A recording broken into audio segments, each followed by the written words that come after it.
Flashback to 1957. It's 6 o'clock Friday night at the dinner table, and the pre-Friday night fights aura pervades the aromatic, meaty atmosphere. "Pass the butter, please," says Dad. Mom, on autopilot, deftly corners the butter dish and in a floating motion delivers it into Dad's grubby mitt. Now is the time for me to make certain the evening's after-dinner menu is going to go according to Hoyle, otherwise known as according to Candice. I quickly swallow my mouthful of cauliflower. "Don't forget, Mom, it's Friday and Rin Tin Tin is on tonight at 7, and you promised I could watch it," I adamantly state. As usual, Dad interjects noisily. "The Friday night fights are on, Irene, and I've got a bet on with Carl, so I need to see this fight tonight."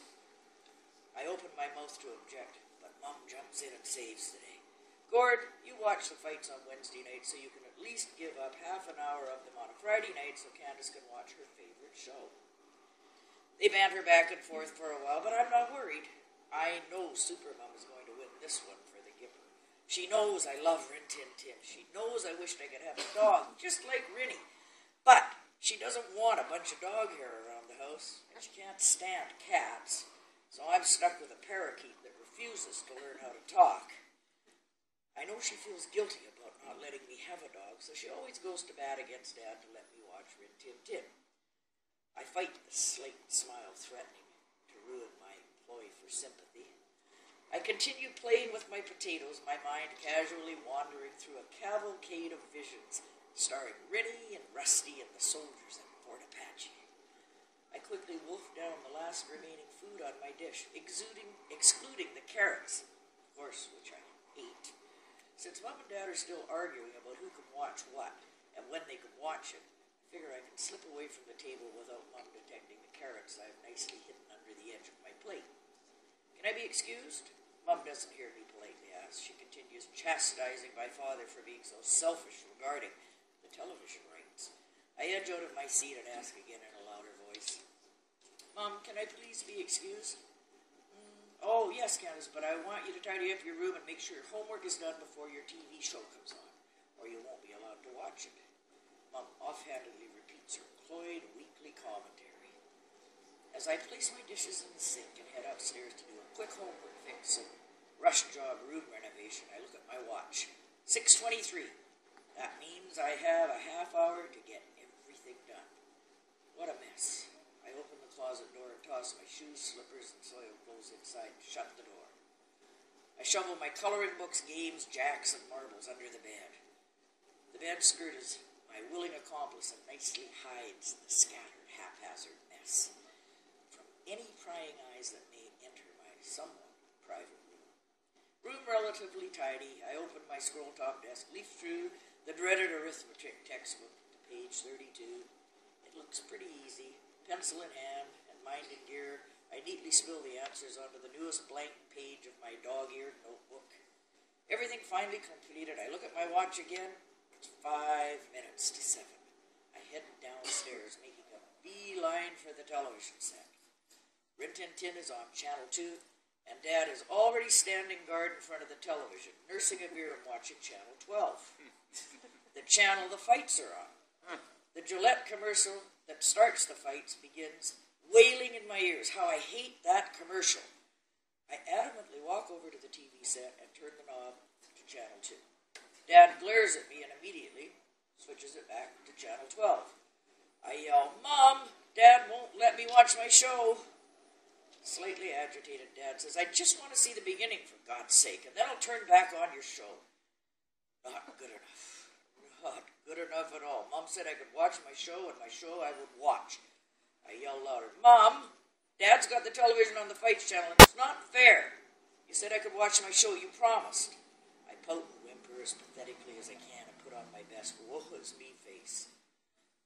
My mom was always fairly high-strung and a bit of a nervous wreck most of the time, and it's truly a wonder Dad and I never actually pushed her over the edge.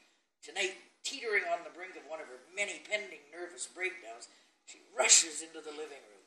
In her usual flustered way, drying her soapy dishwater hands on her apron as she approaches us, she walks over to the television set and turns the knob emphatically back to Channel 2. Phew, she rasps in her smoky voice. "Phew, I don't need this aggravation and frustration, Gordon. Leave it on the kids' show, and I don't want to hear another word about it." She shuffles out of the room, muttering "phew" under her breath and wiping imaginary beads of sweat from her forehead. I settle back onto the sofa. All is right with the world now. Rin Tin Tin is just starting. Rusty appears on the screen, calling and cajoling. "Rinny, come on, Rinny." The camera pans to the sleek German shepherd, laying in shade beneath the headquarters porch. Rinny's ears perk up. He barks and runs towards Rusty. They stand at attention when the bugle announces the approach of Fort Apache's army search party. The big wooden gates to the Apache fort swing open, and a weary, weather-worn cavalry troop, sporting dusty blue uniforms, rides in on horseback, leaving a cloud of dust behind them. Sometimes they bring in the outlaws and the bad guys, and sometimes they bring in the Indians that are stirring up trouble. Rinny and Rusty are usually involved somehow, and Rin Tin Tin always ends up saving the day and being the hero. Sometimes I even fantasize that Rusty's my brother, and I live there, Fort Apache, with him and Rinny. It's such a great fantasy until I hear my dad noisily pop another beer cap.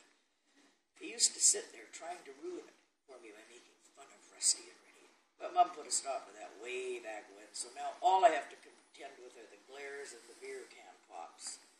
Yes, all is right with the world. I'm watching Rin Tin Tin with eyes wide open in my own private little world, and everything and everybody zoned out, except the pop caps and the TV screen. My dad is watching Rin Tin Tin with eyes glazed over and traces of his usual repressed anger flickering in and out. Dad and I sneak glances at each other with challenging looks, planning our separate strategies to win Friday night fiasco that's sure to take place next week. In most things, my dad usually wins. He wins the war, but this is one of those pesky little battles I always win, the Battle of Rin Tin Tin. Whether my dad did or didn't get to watch them on television, the Friday night fights were always on between Dad and I, right there in our living room in living color, in sunny New Westminster, circa the 1950s. Flash forward to present day, my parents, though gone, still live on in my memories of those good old days. And I still wear a smile and sometimes shed a tear when I recall our Friday night fights.